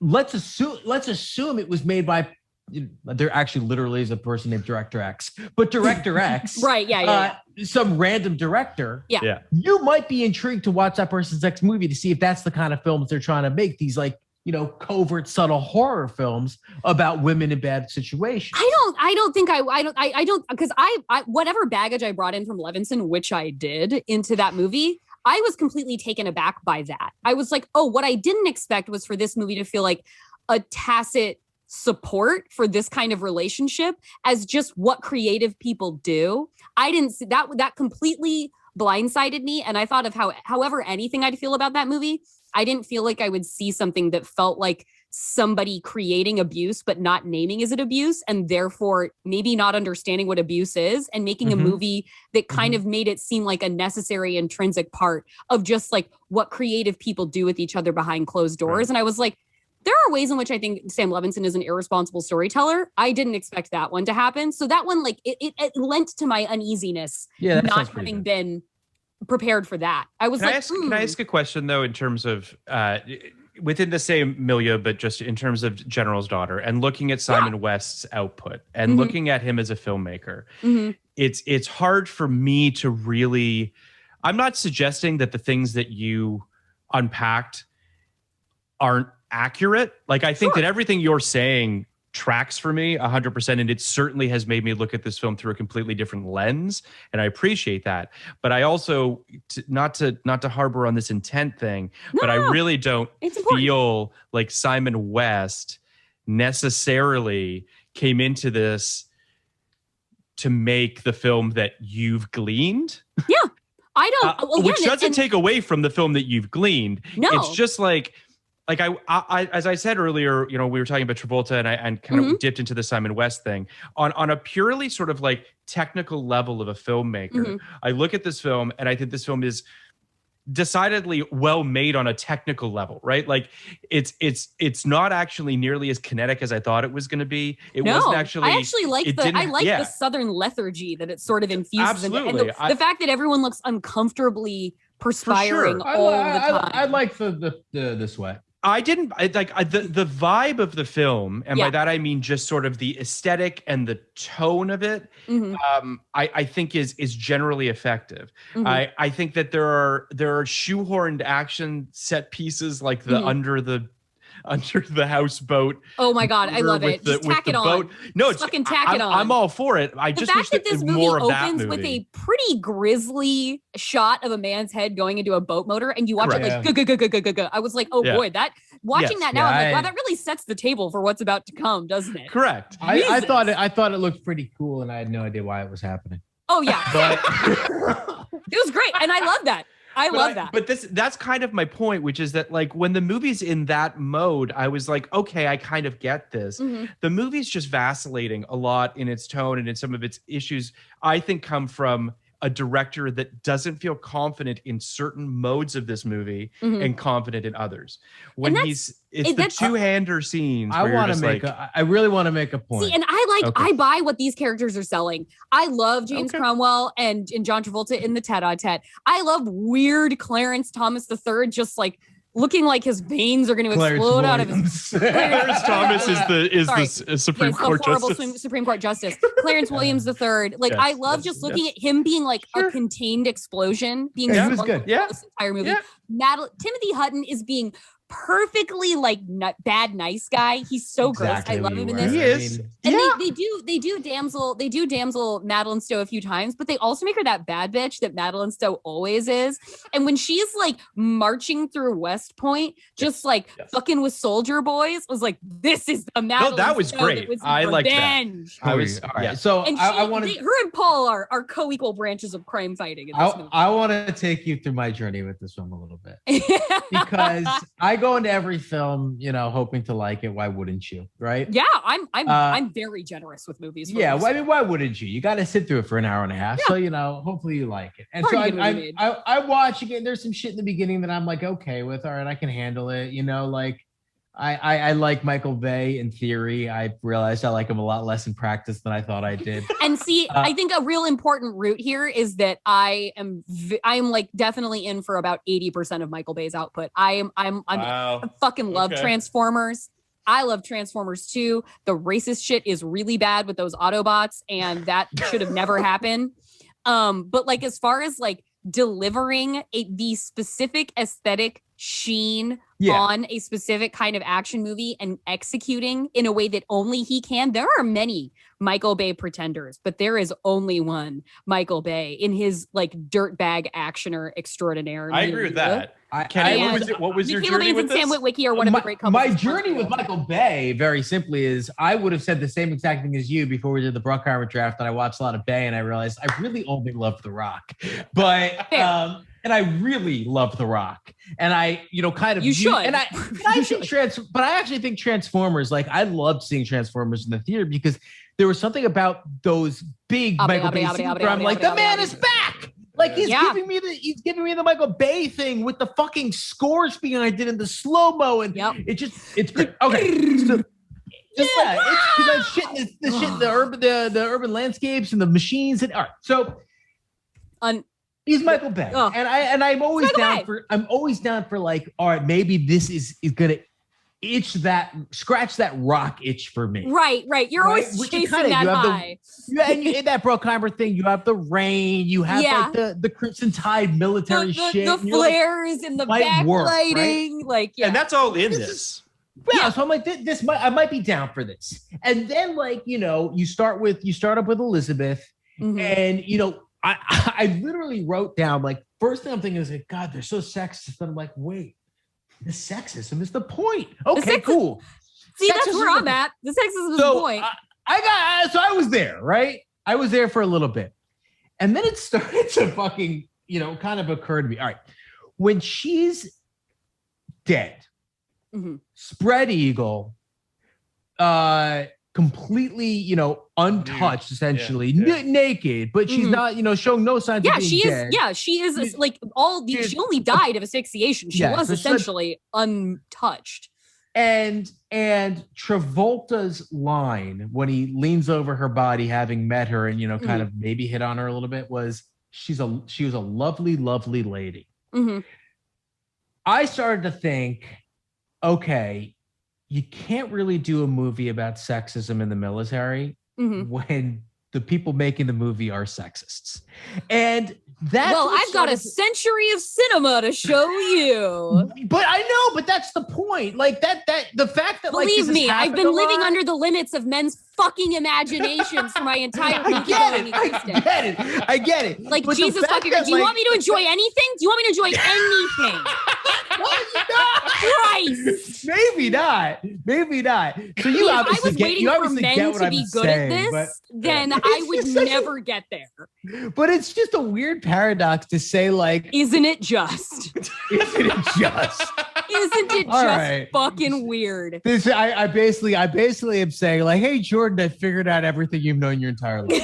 So but it's in that dichotomy, what it unintended, because I think West, because this movie does have such earnest moments in the way that it feels sad for Elizabeth. Mm-hmm. I really do think this is a guy like being like in the way, like kind of like Sam Levinson with Assassination Nation. I remember texting a friend when that movie came out, and she was like, it feels like Sam Levinson just learned about the patriarchy and texted some girlfriends and was like, guys, have you heard of this? Huge if true. Should we make a movie? We gotta tell people. We gotta fucking tell people about how bad this is. Like, and it feels like Simon West, like, is somebody like who is like a guy who made this movie like in 1999. And mind you, I love this run of 3 movies. I'm looking at it right now. It goes Con Air, The General's Daughter, Lara Croft, Tomb Raider. Yeah. Like, I feel like that's almost the entire explanation of what we need to know. Yeah. I feel like really this is a guy making this movie where like, he's like, yeah, I'm going to make it kind of fucking like cool. Like, it's going to hit hard. It's going to be sexy 90s because that's what we do. We love like sweaty. We love perspiration and like sheen and all that stuff. And we love a pretty girl and we do erotic thrillers. He's like, but you know what's also fucked up? The military. You know what's fucked up? Yeah, that's what it was. You know what's fucked up? Great. And we're going to say something. We're going to talk about it. But this is why we hate this movie. We're going to do it. And then at the end of it, he was like, we did something here. We fucking did something. You guys, we should be fucking proud of this. Yes, you're 100% right. That's why we should hate this movie. That's right. It is the broiest of all time. Isn't this fucked up? Isn't this fucked up? Well, being part of the machine. About the whole thing. Yeah. Oh, absolutely. But I hate to break it to you guys, but in most cases, that's the best we've got. No, it's not. It's not the best we've got. But in 99 it might have been though. Something we've got. If you look at because like if you look at the general population, it's not the best we got. But you winnow that down into filmmakers, and then you winnow that down further into filmmakers sanctioned by studios to put out movies on 3,000 screens, and you have a very small sample size. And so like you have people who really with like even like with the best of intentions, like I hear you. I'm going to say probably this is like the most he was capable of with like feminism. And so like he did his best. I just want to say that. And that's why as the woman that's why as like from my experience, what you do is you're like, you know what I'm going to do?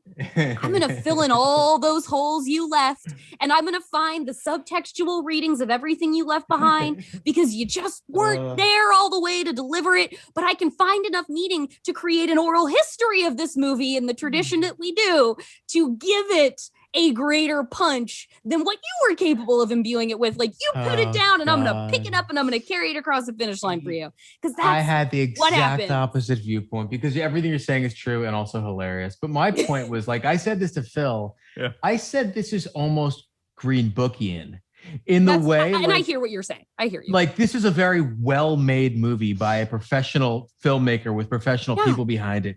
But at the end of the day, what I feel like it's perpetuating is this idea of like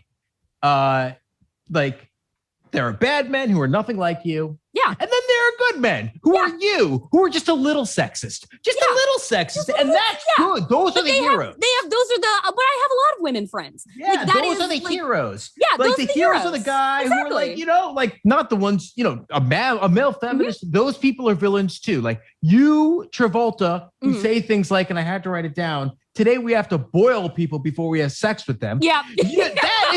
That is you, Mr. Good guy in the audience who knows it's wrong to choose a system over your dead raped daughter. Yeah. But I fucking hate condoms too, John. I thought this was like I think this was like a super insidious movie where like reasonable, like it's because, reasonable people like the parents of America would go see this movie. Reasonable. But you know what I mean? Like your typical parents of America who like loved Green Book and were like, yeah, that's how it should be. Black and white people getting along. Yeah. Would come out of this movie and be like, God, it was so terrible with it to the daughter. Like, like the military should be better than this. Yeah. Not like the military is a problem, Yeah. So that's where I came down. It's like, this is an insidious movie. But like, and I think I think that's completely legitimate. And I think the value of a general's daughter in a sense of wanting to even talk about it in 2021 is this exact conversation where both parts of this where both sides of the conversation are fervently expressing the viewpoint because both are right.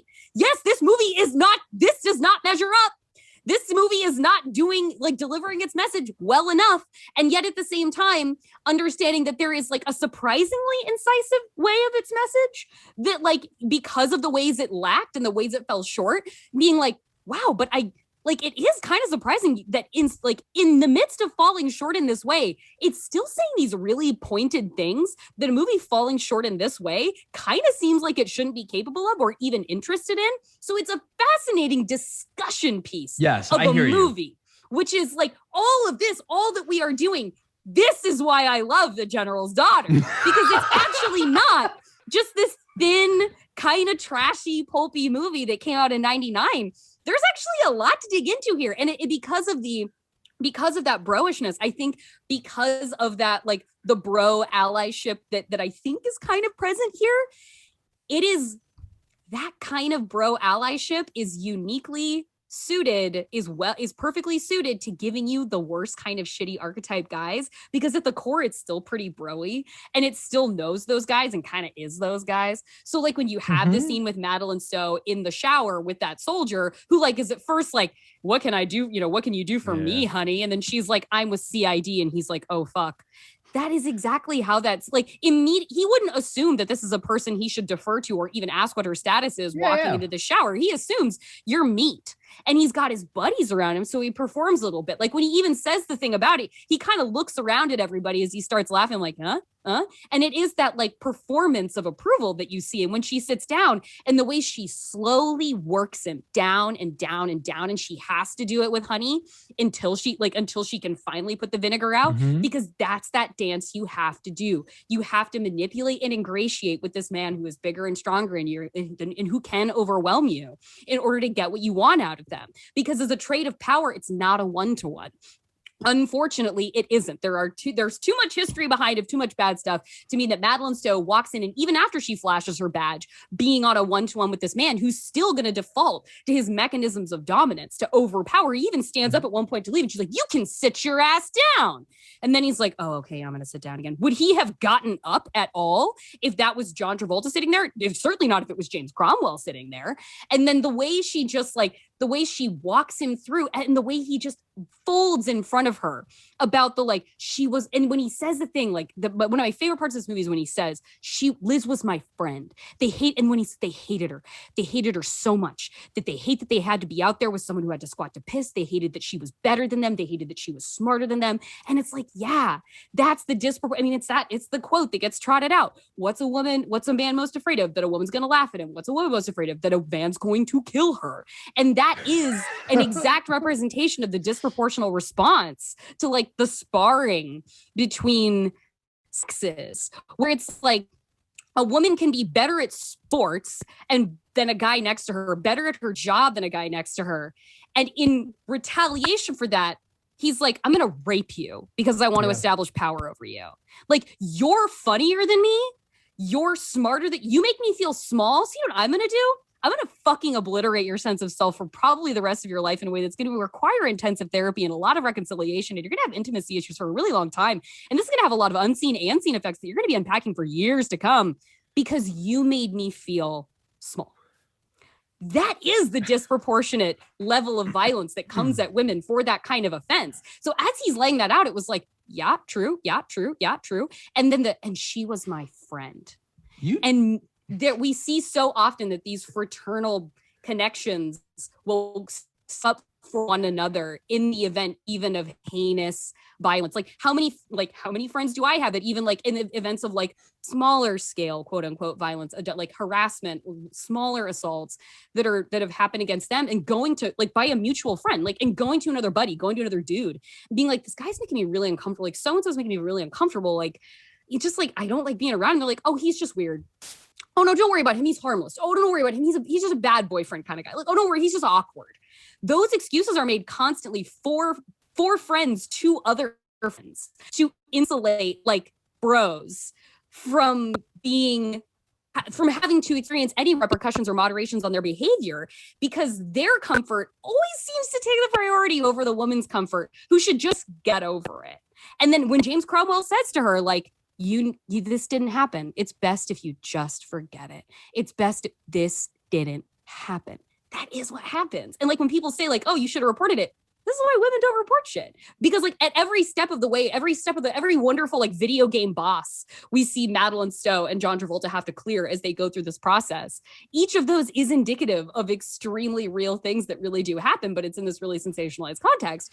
And as I watch each of those play out, I was like, oh yeah, I have friends that can stand in for every one of these stories that has happened on here. And that idea of reacting, with the, like, she's fucking her way through the base to get back at her dad. Like, that's a pretty extreme example. But like the idea that she would engage in sexual off time gave her control back where she had eminently stripped from her. Like, and there's that part where like Madeline Stowe says to Timothy Hutton's character, he's like, I loved her. She was my everything. She's my obsession. Like, she wouldn't love me. It's just because she couldn't love anyone, Paul, which is a really reductive thing to like say about a survivor. But like the idea of intimacy being forever altered and the capacity to connect being forever altered as a result of that kind of egregious violation, and the subsequent gaslighting and the subsequent marginalizing from it, having 7 years of repetition that your reality is not your reality and your experience is invalid and it doesn't actually matter as much as the trappings that surround you at all times. This is what you stayed silent to protect, and now you live and work in it. So you're held hostage to it, and you also leverage it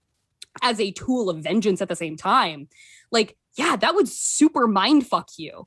And so I didn't like the ways it gets even if accidentally, it stumbles in its bro allyship and to think so many things that are so brutally true. And it's so kind of callous in how it does it, that it reflects the callousness of the situation at hand, that I was like, God, how the fuck did this get all tied together in a way that feels satisfying to me when it feels like the wheels should have come off the train miles ago? But I just want to keep plugging along.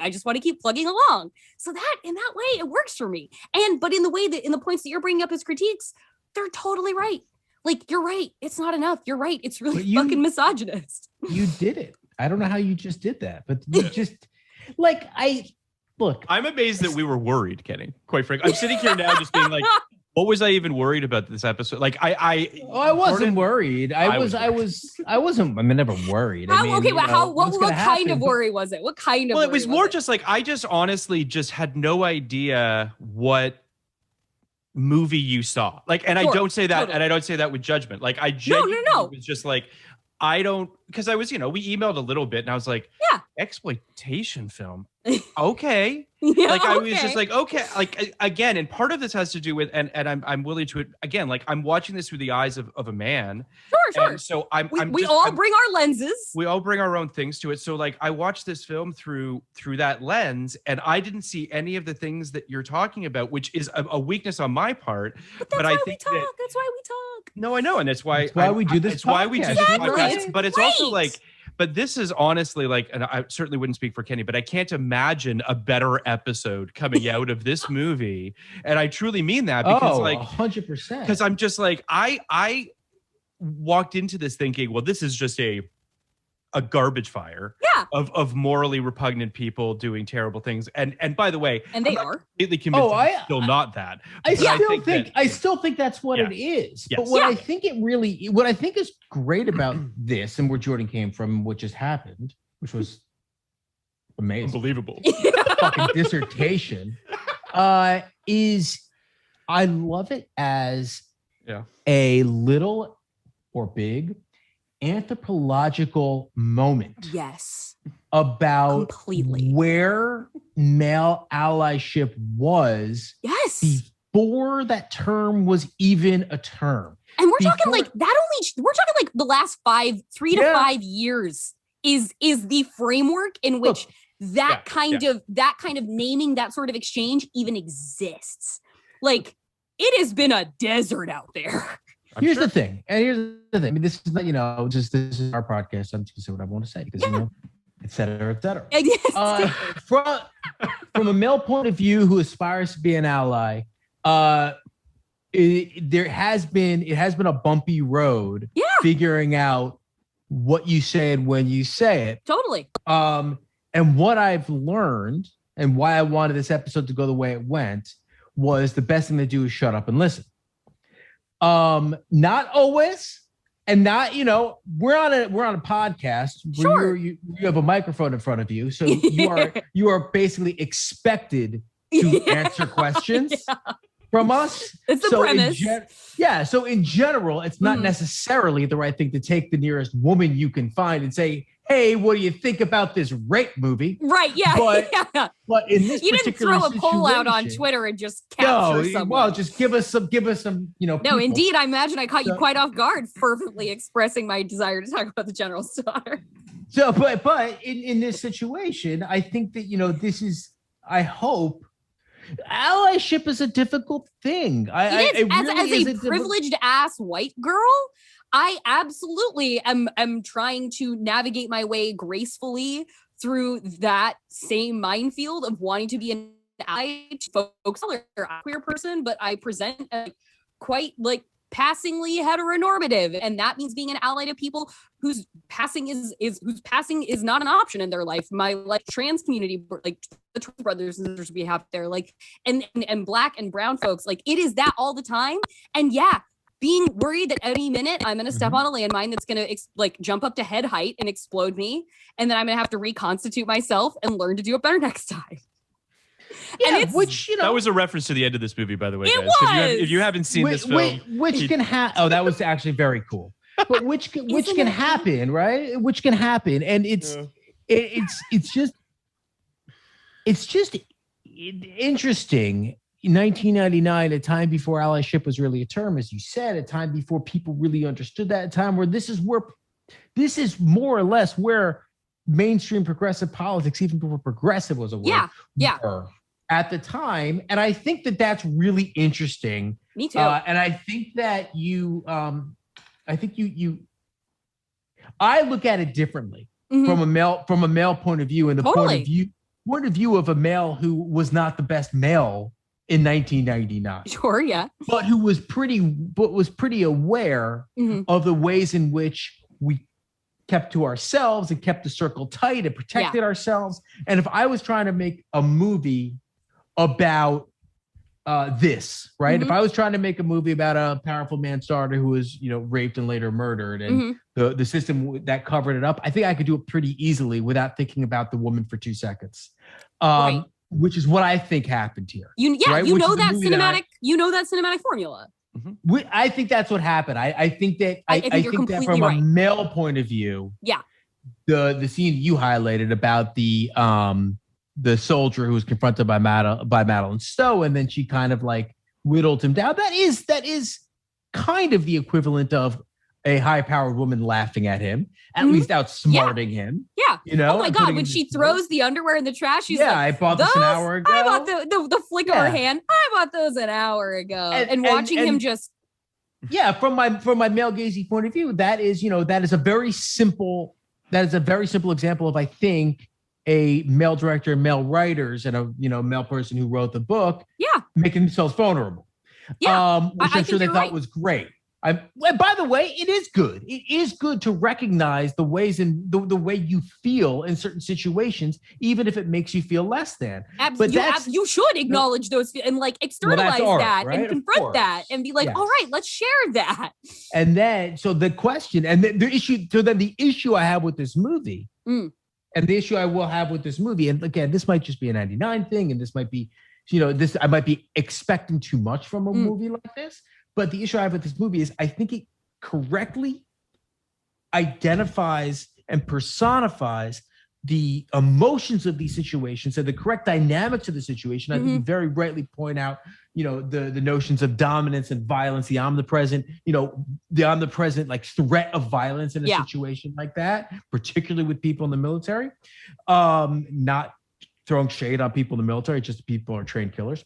Right. I mean, you're broken down to adhere to only chain of command. It's a fascinating psychological experience. So I think, yes, exactly. I think what they come away with at the end of this serves to kind of say, we cut the cancer out and now we can build back better. Yeah. And that is the lesson from this movie that I think comes from a place of whatever. There's some bad cops. It's not the system, right? Oh, I think you're totally right. I think and I think like that end card is just like, oh. Well, I hated the end card deeply. Bless your heart. The end card dropped me 10 points. Is ridiculous. It's ridiculous. It almost feels like it's for a different movie. It's like, what the fuck is completely different movie. What are you even talking about? I started like Googling, like, is this a true story? Because how could you put this on a fictional fucking movie? Yeah, when it's like the general did this, it's like, oh wait, shit, is that Joe guy real? Like what? Like, that's what I literally thought. I was like, wait, did you just put like this? It's like the end of American Graffiti. No, they just put it all ended happily ever after. Yeah, and then that's what they also, said. Like, it's like, and then it's like it gives some quote from like, it doesn't attribute to a Joint Chiefs of Staff person without like, it's like there will be a time when there won't be a senior leadership position that women don't occupy in the military. But it also, like, despite the entire premise of the movie that just happened, it gives no statistics about sexual assault in the military whatsoever. It was like, well, if we were going to do a post credit, if we were going to do an epilogue card, I kind of think it should have been about assault in the military, since that is entirely what this movie was about. Even if I don't know if you know that what this movie was about. So yeah, it's incredible. It's a real paradox at points.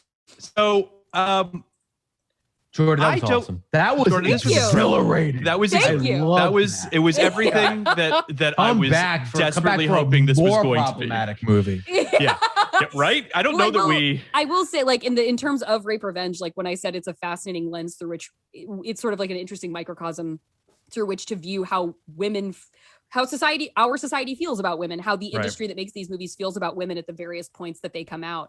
It's a really interesting way to like incrementally follow, because like in exploitation movies, it's the most rude, objectionable, gloves off, knives out kind of movie you could watch. And so it's sort of the most naked perspective on the point of view of the people making this stuff. It also and not just like the message that it's delivering, but like if you can find out like how the actors were handled. And I think like what heartens me so much about what I see as the neo-exploitation movement with these like latest wave of rape and revenge films is how we see the merging of an art house style and sensibility with these movies that are particularly kind of grindhousey in their past. Like obviously a movie like Lady Snowblood is very artistic. A movie like Miss 45 is very artistic, and I think is like the real predecessor to something like Promising Young Woman.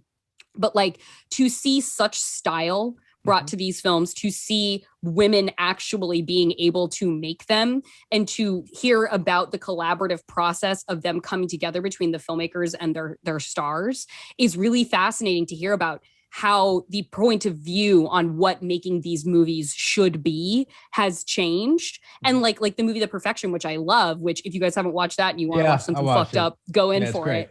There is a sex scene in that. It's one of the great scenes of the past decade. It is a supercut dueling cellos dance club hotel room sex scene between Logan Browning and Allison Williams. And it's super hot. It's super sexy. It looks amazing. Allison Williams and Logan Browning had final say on what the edit of that sex scene would be. Sure. Like they were, and it was, as Logan said, like it was a totally closed set. And she was like, and not closed with like, there's 4 people at the monitor who don't need to be there and a bunch of extra crew. She's like, it was me, Richard, Allison, and our cinematographer. That was the only people on set. Everybody else cleared out. And she talked about how her being empowered to have so much authority in that scene and have it actually be a closed and respectful set when it was being shot. So it could be a collaborative experience of shooting it like between the filmmakers, like the DP and the director. She was like, that made me realize like what I can demand for myself in projects going forward. I don't have to settle for 4 guys at the monitor who don't need to be there. I can say, no, you said closed set. This is closed set. Like I had a say in like the edit bay cut of like how that sex scene was going to be put on film. Like I don't know why I should expect anything less on anything I do going forward. And the idea of that bar being raised for artistic ownership of challenging material, where in a genre that is often built on the dismemberment and disempowerment and exploitation of women, but like is something that I love. And for the most part, it really succeeds for me and does it in a really fun way. And I can take things as they exist in the times in which they were made. But to know that that art form specifically is getting so much better and so much more interesting and so much more boundary pushing and innovative and allowing women to come in and tell these stories themselves, and something like I May Destroy You, like being an amazing counterpart in the whole awards march with Promising Young Women, to have those, what Michaela Cole did in that show and what Emerald Fennell did with that film. It is amazing to see the promise of what can be more coming from those kinds of stories going forward. And it also is a testament to, if rape revenge stories can be made with integrity and heart and art and artistic sensibility and not just be grindhouse movies, literally no other kind of movie has an excuse to not live up to its artistic and like human integrity on set. On this podcast, we rate films from 0 to 99, 0 being the lowest, 99 being the highest, 50 being the sort of line in the sand of which you recommend a film or don't recommend a film. We rate the film before the podcast, and then we rate the film after the podcast if the conversation, which this one very much did, affects the way that you see a film. I will go first. Never saw this film in 99. I'll be completely honest. I came into this film today. This film was at a 10. Damn, Phil. Damn. I just found it such a miserable experience.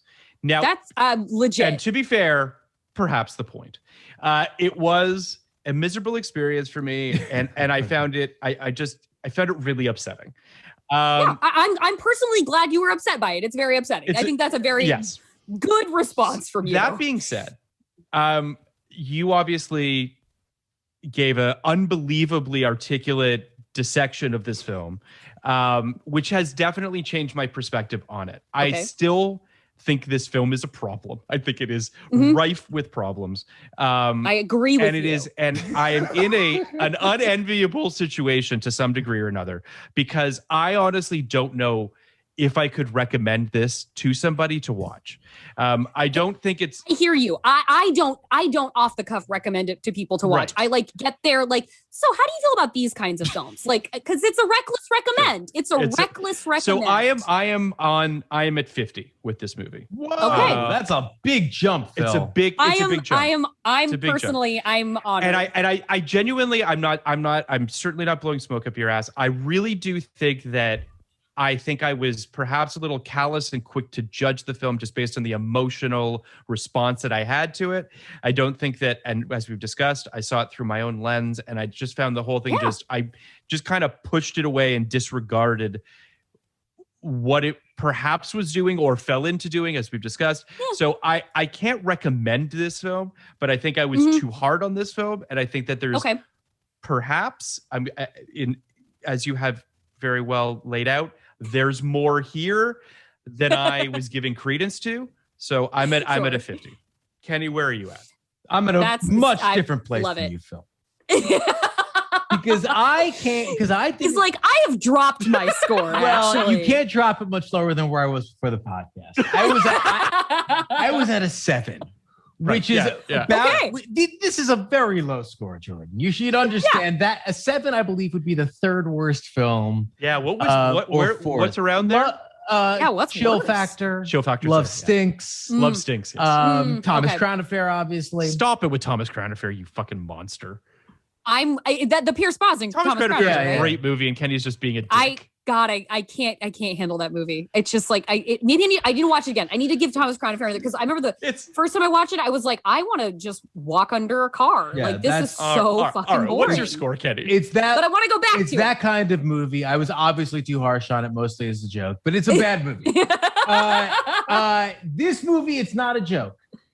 This movie, I gave a 7 before this podcast, and I come at my 7 from a much different place than Phil. I acknowledged it during the podcast. I think it is almost entirely a 7 because it is well made and it is so insidious. It is not. I didn't think it was a 7 because it's boring or troubling or upsetting or nasty. It is gross in an insidious way, and I think it is the kind of movie that calcifies. Are you holding it a 7? No, I'm going higher. Okay. But the kind of movie that calcifies. I know. I was like, oh, okay. I guess we're staying there. Kind of movie that calcifies bad opinions in otherwise swayable people. Yes. So yes. let's put it that way. I'm going higher. It's not that bad. It's pretty bad. I do want it to be noted as one of the worst movies I've seen this year. An experience I truly disliked. I will give it a 25.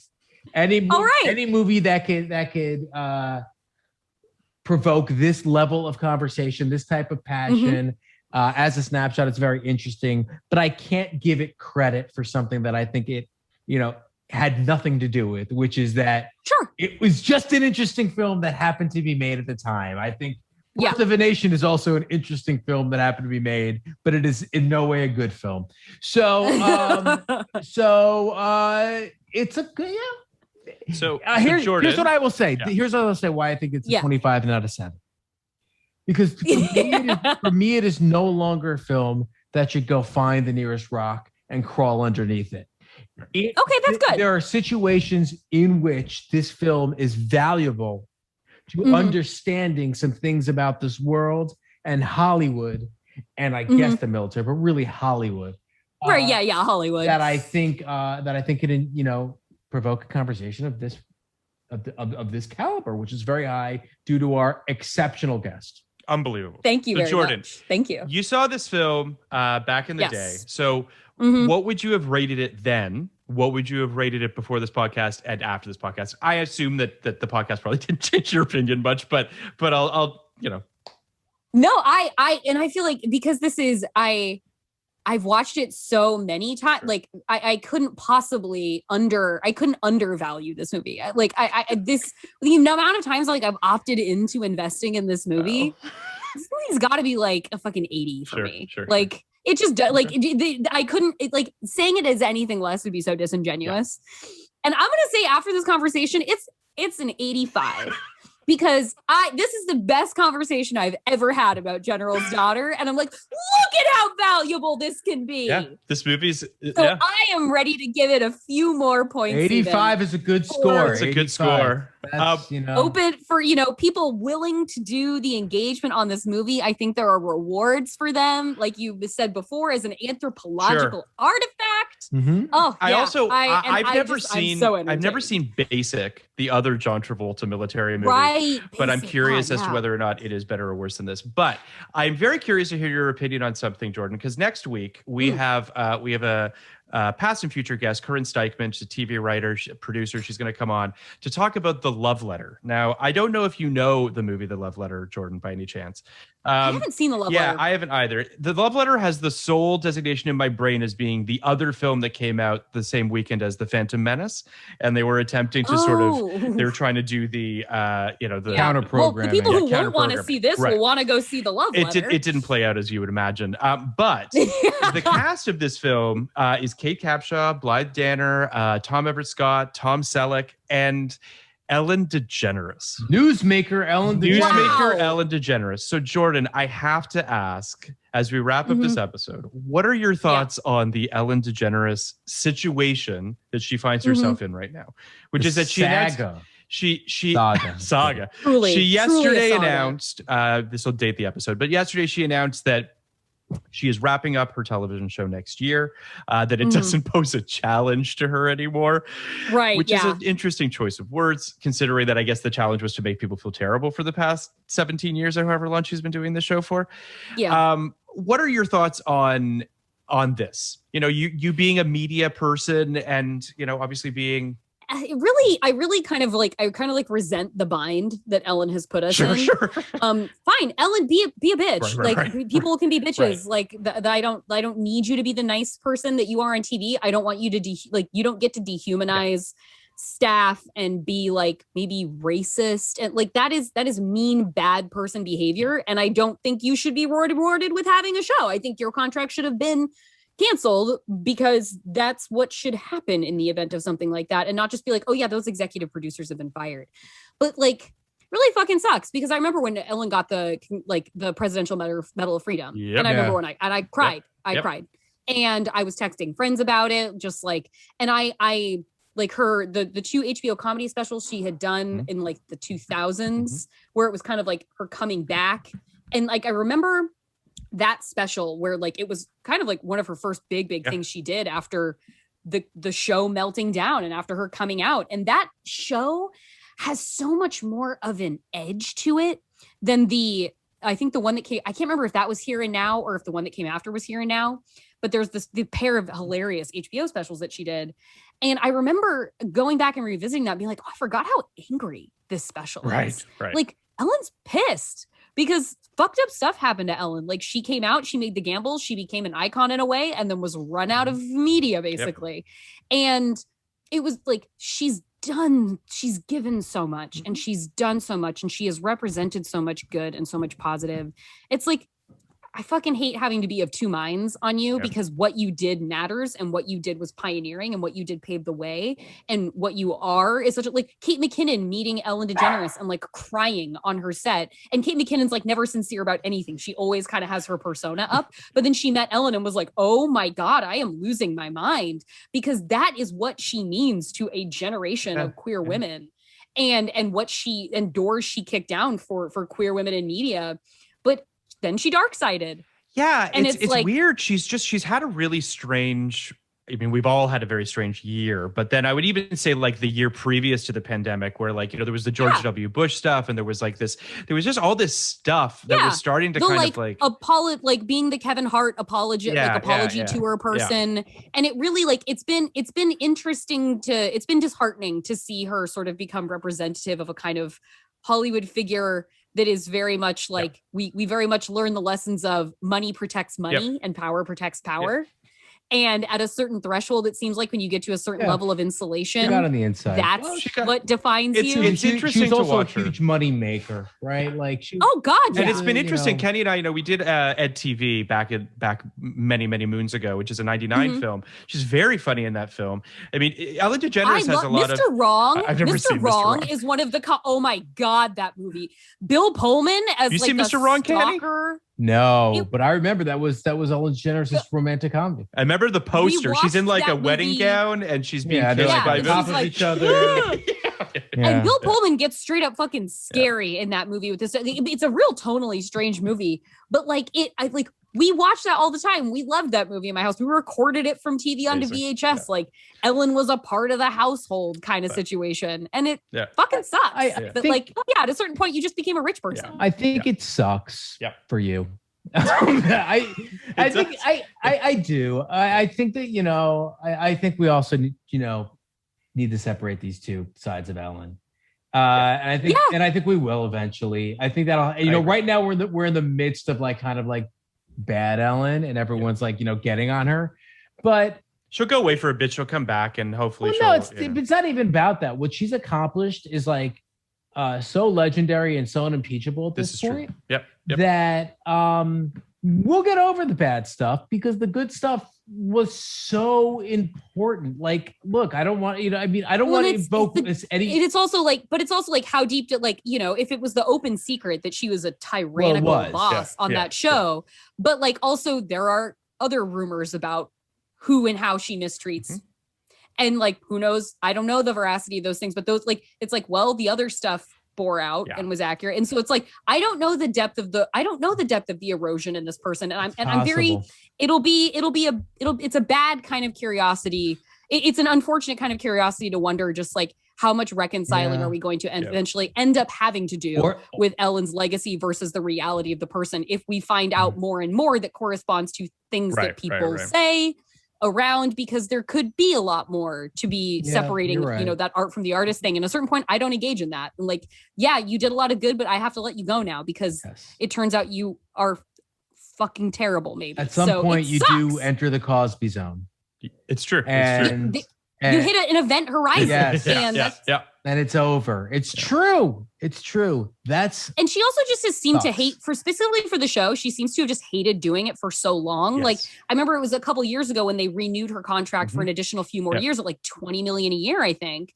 And there was that New York Times profile where like she was making it very clear that this was not her passion. And it was kind of seemed like Portia was like, yeah, but you should really reconsider it. And I don't know what the dynamics of that relationship are that marriage, but like she wasn't eager to keep doing it when she got re-signed. So it was a person who seems to have dark-sided in some malignant ways, who was also getting a nice fat check for a job that they really wish they weren't fucking doing anymore. And then it became like really toxic senioritis. I fully agree.